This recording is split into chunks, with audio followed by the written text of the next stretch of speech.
Donald Trump, the incoming president, if you can believe it, is backtracking on trying to lower your grocery prices. Donald Trump says it will be hard to bring down grocery prices, pinning hopes on lower energy costs and better supply chains. But many are asking out loud, they're shouting, wait, wasn't that part of your campaign promises? We will end inflation and make America affordable again. We're going to get the prices down. We have to get them down. It's too much. Groceries, cars, everything. We're going to get the prices down. But prices will come down. You just watch. They'll come down, and they'll come down fast, not only with insurance, with everything. So tomorrow, I will end inflation.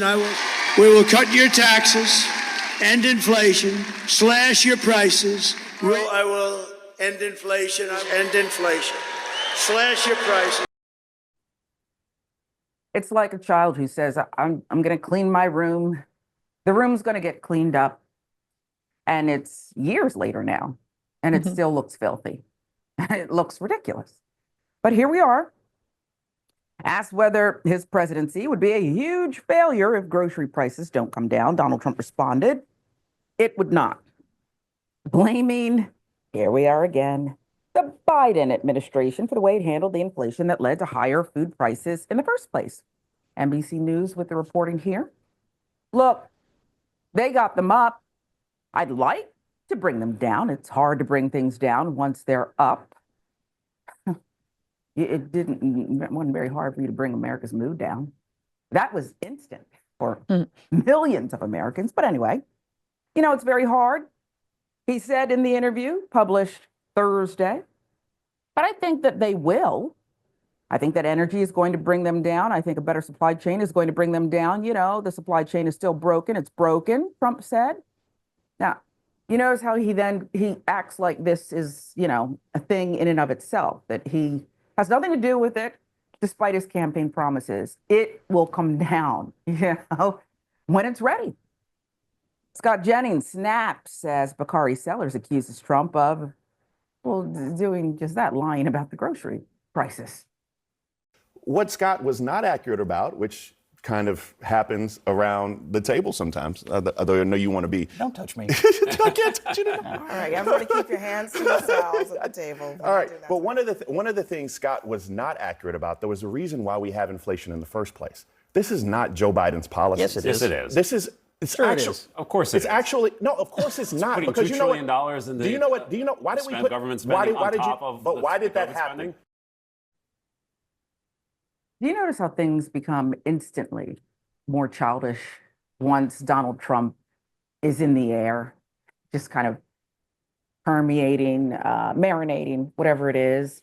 Here we are. Isn't this a open and shut case here of you lied, you're backtracking now that you won, Francesca? I mean, yeah, I'm struck by the way the two conservative commentators immediately blame Joe Biden. And if there's a silver lining of Donald Trump winning, it's that they'll have no one else to blame but themselves. Of course, they regularly and routinely, the MAGA movement is built on blaming other people for your problems. Let's blame Black people for having too many rights. Let's blame immigrants for wanting to work hard and so-called stealing jobs we didn't even want in the first place. But I'm excited for the moment when they're like, oh no, let's say we're in year 2, prices have only gone up. This is squarely on Donald Trump. So what's going on? And look, it's set up and knock him down. And he's doing it, Sharon, before he even gets into office. He's backtracking, right? He's like, I mean, it's very hard once they come up and there's nothing I can do about it because it's Biden's prices. No, man. It's corporate pricing. And it is things like massive mergers, like the one that was just struck down by the FTC between Kroger's and Albertsons. Well, under Trump's new FTC chair, what do you think's going to happen when a merger like Kroger and Albertsons wants to come together? They're going to allow it to happen, which does what? Crushes competition, meaning you get one price, doesn't matter where you are, and that price only goes up and up and up and up because the capitalists, the monopolists know they can get away with doing it. So it's just amazing. And the other thing, Sharon, I think we all need to remember as we sort of look to how the Democrats get out of this massive hole, if they can ever get out of it, get out of the grave they've been digging themselves for the last 40 years, is basically look at how simple Trump says things. It's simple. You know, people used to mock Bernie Sanders for talking about the 1% constantly, but guess what? It stuck, right? And Donald Trump saying it's going to come down, inflation's going to be gone. He has no plan, but it doesn't matter. We are low information little gnats. We are completely strapped with our own work, our own drama, our own lives, trying to make ends meet. Guy comes along and says something really, really simply, I'm with it. Yeah. I remember I celebrated it. I'm sure you did too, when Bernie Sanders was running against Hillary Clinton in the primary and said, stop with the damn emails. Paraphrase, Right. however he said. It's very simple. Okay. He's a simple man. The gloves, the scarves, we know that. The mittens. But the mittens, that's right. You mentioned Kroger, and let's not forget they were saying the quiet part out loud because as this merger was being deliberated, the evidence showed that they were price fixing. That's what they were doing. Okay. It wasn't about COVID, wasn't about supply chain. It was, hey, I think we can get away with this. So you're absolutely right. You mentioned Democrats. They have a lot of work to do, as we both know, but might Trump and his simplicity, I prefer simpleton, help them recreate, redefine, resurrect what once perhaps was? Using his own simplicity against him. I mean, yeah. I mean, I think How one long can thing. this go on? You know?